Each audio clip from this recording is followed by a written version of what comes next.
ಗುಣಸಂಧಿ. ಗುಣಸಂಧಿಯ ಸಾಮಾನ್ಯ ನಿಯಮ: ಆಕಾರಗಳ ಮುಂದೆ ಈ ಕಾರಗಳು ಬಂದರೆ ದೀರ್ಘ ಏಕಾರ ಉಳಿಯುತ್ತೆ. ಆಕಾರಗಳ ಮುಂದೆ ಕಾರಗಳು ಬಂದರೆ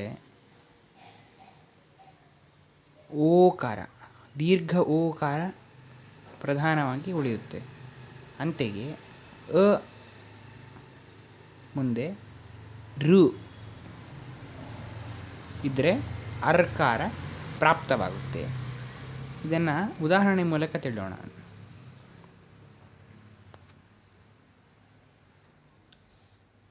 ವೀರೇಂದ್ರ, ವೀರ ಅಧಿಕ ಇಂದ್ರ, ವೀರದಲ್ಲಿನ ಇಂದ್ರದಲ್ಲಿನ ಇ ಸೇರಿ ವೀರೇಂದ್ರ ಆಯಿತು, ಏಕಾರ ಬಂತು.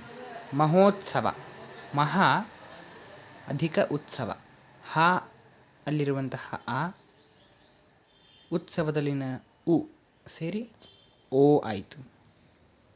ರಾಜ ಅಧಿಕ ಋಷಿ, ರಾಜಋಷಿ, ರಾಜ ಇದರಲ್ಲಿನ ಋಷಿ ಇದರಲ್ಲಿನ ಋ ಸೇರಿ ಅರ್ಕಾರವಾಯಿತು. ಇದು ಗುಣಸಂಧಿಯ ನಿಯಮ. ಉದಾಹರಣೆಗಳು: ಮುಂದಿನ ಸಂಧಿ ಎಣ್ಸಂಧಿ. ಎಣ್ಸಂಧಿಯಲ್ಲಿ ಇದು ತುಂಬ ಸುಲಭವಾದ ಸಂಧಿ. ಯಾಕೆಂದರೆ ಇದರಲ್ಲಿ ಯ ವ ರ ಈ 3 ಅಕ್ಷರಗಳು ಬಂದುಬಿಟ್ರೆ, ಈ 3 ಇರದೇ ಇದ್ದಂತಹ 3 ವ್ಯಂಜನಾಕ್ಷರಗಳು ಬಂದುಬಿಟ್ರೆ ಅದನ್ನು ನಾವು ಯಾವುದೇ ಕಷ್ಟವಿಲ್ಲದೆ ಎಣ್ಸಂಧಿ ಅಂತ ಹೇಳಬಹುದು. ಉದಾಹರಣೆ ನೋಡೋಣ. ಅದಕ್ಕಿಂತ ಮುಂಚೆ ಸ್ವರ ಈ ಇರಬೇಕು. ಮೊದಲು ಈ ಮುಂದೆ ಅಥವಾ ಆ ಅಥವಾ ಉ ಇತ್ಯಾದಿ ಬಂದರೆ ಯಕಾರ ಉಳಿಯುತ್ತೆ. ಯಕಾರ ಉಳಿಯೋದಿಲ್ಲ, ಯಕಾರ ಬರುತ್ತೆ.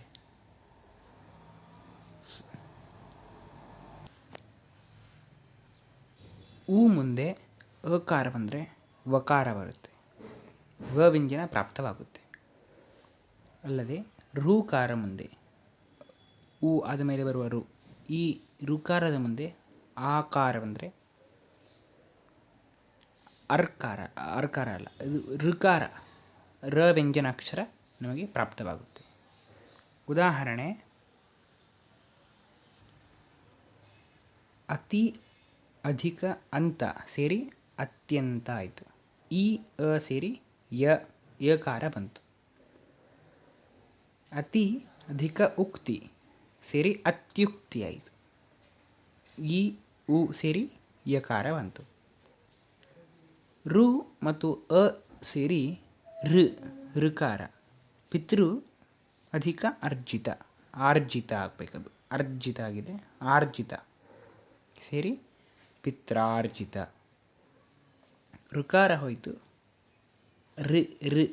ರ ವ್ಯಂಜನಾಕ್ಷರ ಬಂತು. ಅಲ್ಲಿ ತಾಕ್ಕೆ ರ ಒತ್ತಿರುವುದನ್ನು ನಾವು ಗಮನಿಸಬೇಕು. ಮುಂದಿನ ಸಂಧಿ ಅದು ವೃದ್ಧಿ ಸಂಧಿ. ಇದರಲ್ಲಿ ಮತ್ತು ಆಕಾರಗಳ ಮುಂದೆ ಓ ಮತ್ತು ಔಕಾರ ಬಂದರೆ ಔಕಾರವೇ ಉಳಿಯುತ್ತೆ. ಮತ್ತು ಮತ್ತು ಆಕಾರಗಳ ಮುಂದೆ ಎ ಮತ್ತು ಐಕಾರ ಬಂದರೆ ಐಕಾರವೇ ಉಳಿಯುತ್ತೆ. ಉದಾಹರಣೆ: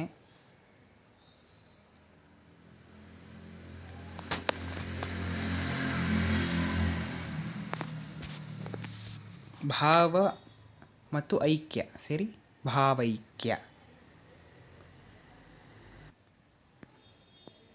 ಏಕ ಮತ್ತು ಏಕ ಸೇರಿ ಏಕೈಕ. ಮಹಾ ಮತ್ತು ಔಷಧಿ ಅಥವಾ ಔಷಧಿ ಎರಡೂ ಬರಿಬಹುದು, ಸೇರಿ ಮಹೌಷಧಿ. ಇಲ್ಲಿಗೆ ಕನ್ನಡದ ಸ್ವರ ಸಂಧಿಗಳು, ವ್ಯಂಜನ ಸಂಧಿ ಮತ್ತು ಸಂಸ್ಕೃತದ ಸ್ವರ ಸಂಧಿಗಳ ಪ್ರಕಾರಗಳು ಮುಗಿಯಿತು. ಮುಂದೆ ನಾವು ಏನು ನೋಡ್ತಾ ಇದ್ದೇವೆ, ಏನು ಪಾಠ, ಮುಂದಿನ ಪಾಠ ಅಂತಂದರೆ ಸಂಸ್ಕೃತದ ವ್ಯಂಜನ ಸಂಧಿಗಳು ಮತ್ತು ನಾಮಪದ. ಈಗಾಗಲೇ ನಾವು KGC ಸಿರೀಸ್ನಲ್ಲಿ ಬಂದಂತಹ ದೃಶ್ಯಗಳಲ್ಲಿ ನಾಮಪದದ ಬಗ್ಗೆ ತಿಳಿದುಕೊಳ್ತಾ ಇದ್ದೇವೆ. ಅದರೊಟ್ಟಿಗೆ 10ನೆಯ ತರಗತಿಯ ಅಂಗವಾಗಿ ಇದನ್ನು ನಾವು ಇಲ್ಲಿ ಸಂಕ್ಷಿಪ್ತವಾಗಿ ವಿವರಣೆ ನೀಡಿ ಇದಕ್ಕೆ 10 ಹಲವು ಉದಾಹರಣೆಗಳನ್ನು ಕೊಡಲು ಪ್ರಯತ್ನಿಸುತ್ತೇವೆ.